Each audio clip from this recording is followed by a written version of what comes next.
జై వాల్మీకి అందరికీ. ఇది గత ప్రభుత్వం తెలంగాణ ప్రభుత్వం ఉన్నప్పుడు మనకు ఉప్పల్ బగాయత్లో ఈ జాగా కేటాయించడం జరిగింది. మన తెలంగాణలో మన బోయలు దాదాపు 6 లక్షల మంది ఉన్నారు. అయినా కూడా మనం ఎకరా జాగాలో ఒక వాల్మీకి విగ్రహాన్ని కూడా మనం పెట్టలేకపోయినాం. ఒక చిన్న కాంపౌండ్ వాల్ నిర్మించి దీని బాగోగులు చూసుకోలేకపోతున్నాం. అంటే తెలంగాణ బోయలు ఎంత దౌర్భాగ్యమైన స్థితిలో ఉన్నారో మనం అర్థం చేసుకోవచ్చు. కళ్ళకు కట్టినట్టు ఇదిగోండి, మొత్తం మొల పెరిగిపోయింది. గత సంవత్సరం అన్న కొంచెం మంచిగా ఉండే, కానీ ఇప్పుడు మొత్తానికే లారీల వాళ్ళకు చెప్పి ఇక్కడ మట్టి ఏదైనా వేస్ట్ మట్టి ఉంటే పోయండి అని చెప్తే వాళ్ళ ఇష్టం వచ్చినట్టు వాళ్ళు కూడా ఇదేదో మంచిగా దొరికింది మాకు జాగా పోసుకోవడానికి అని చెప్పి రాళ్ళు, సిమెంటు రోడ్డు దిమ్మెలు,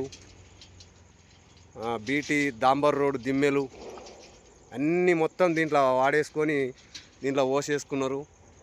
అయినా సరే మన తెలంగాణ బోయలకు మాత్రం ఈ ఎకరా జాగా మీద ఇంత కూడా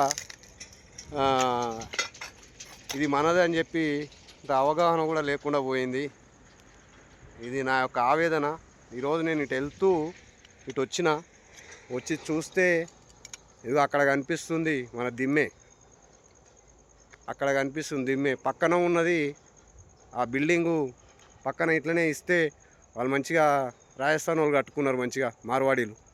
కానీ మనకేమో 6 లక్షల మంది ఉన్నారు. 6 లక్షల మందికి మనిషికి 1000 రూపాయలు వేసుకున్నా కూడా దీన్ని ఏదో విధంగా ముందుకు తీసుకెళ్ళి ఒక కాంపౌండ్ వాళ్ళు, బోరు, ఒక కరెంటు మీటరు, లైట్లు పెట్టుకునన్నా చిన్నగా ఒక 4 రూమ్లు వేసుకుంటే ఎవరైనా వాచ్మెన్ లాగా ఉండి కూడా ఉండొచ్చు ఇక్కడ.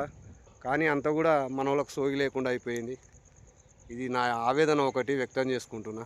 చూడండి అయ్యా ఎట్లా ఉందో ఎకరా జాగా మొత్తం ఇట్లా తయారైపోయింది.